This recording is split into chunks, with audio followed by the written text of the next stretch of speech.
मरते हुए कर्ण को बर्बरीक ने बताया, तुम्हें अर्जुन ने नहीं मारा कर्ण।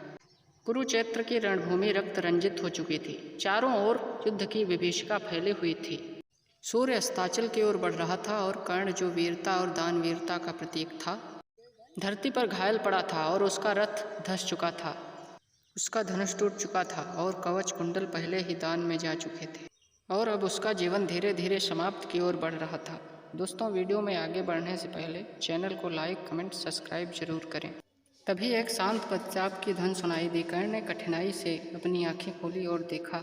एक रहस्यमयी योद्धा उसके समीप आ रहा था। वह योद्धा कोई साधारण नहीं था। उसका शरीर नीला था, उसकी आंखों में करुणा थी और माथे पर दिव्य तेज था।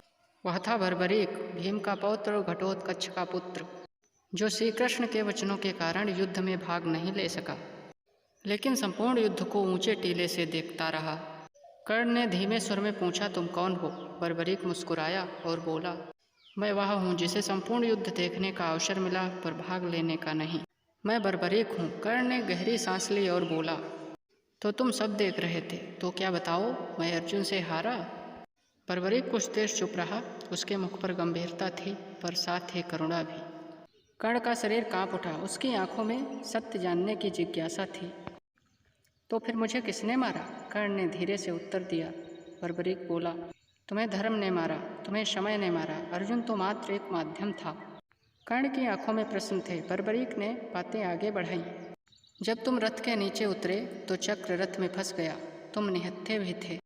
धर्म के नियमों के अनुसार निहत्थे पर वार करना अधर्म है, लेकिन श्री कृष्ण ने यह कहा कि यह सही मौका है, अर्जुन वार करो। अर्जुन ने उनकी बात मानी, लेकिन अर्जुन का बाण तभी सफल हो पाया। अर्जुन का बाण तो एक माध्यम था। असली तुम्हारी मृत्यु का कारण सुदर्शन चक्र ही है। श्री कृष्ण जानते थे अगर तुम्हारा रथ निकल आया तो तुम अजेय हो जाओगे। कर्ण की आंखों में आंसू बहने लगे, पर यह आंसू पराजय के नहीं थे, बल्कि सत्य जानने के थे। कर्ण ने कहा, तो क्या मेरी वीरता व्यर्थ चली गई? बर्बरीक, नहीं कर्ण, तुम्हारी वीरता, तुम्हारा दान, तुम्हारा त्याग हमेशा संसार याद करेगा। पर तुम्हारा विश्वास अधर्म था, यही तुम्हारी हार का सबसे बड़ा कारण बना। तुम्हें मारा किसी धनुर्धर ने नहीं, तुम्हें मारा तुम्हारे विचारों की दुविधा ने, तुम्हारी निष्ठा के संकट ने। कर्ण की सांसें अब भारी हो रही थी। उसने अंतिम बार सूर्य की ओर देखा। तो क्या मैं पापी हूँ? बर्बरीक ने उत्तर दिया, नहीं कर्ण, तुम पापी नहीं। तुम एक ऐसे योद्धा हो जो सदैव सच्चाई के द्वार पर खड़ा रहा पर कभी भीतर प्रवेश नहीं कर सका। अब कर्ण वह जान चुका था कि उसका अंत एक इंसान के रूप में नहीं, बल्कि एक गहराई भरे इंसान के रूप में हुआ है, जिसने जीवन भर सच को ढूंढा पर कभी पूरा न कर सका। बर्बरीक ने उसकी आंखें बंद कर दी और कहा, जाओ कर्ण, अब तुम्हारी आत्मा मुक्त है। वहाँ कोई छल नहीं होगा और न ही कोई भेदभाव, वहाँ केवल सत्य ही होगा। और इस प्रकार दानवीर कर्ण, सूर्यपुत्र महावीर, इस लोक से हमेशा के लिए विदा हो गया, यह जानकर कि उसकी हार किसी बाण से नहीं बल्कि समय और नीतियों के खेल से हुई। अर्जुन तो केवल तीर चलाने वाला था, पर विजय की डोर किसी और के हाथ में थी, और वह थे श्री कृष्ण।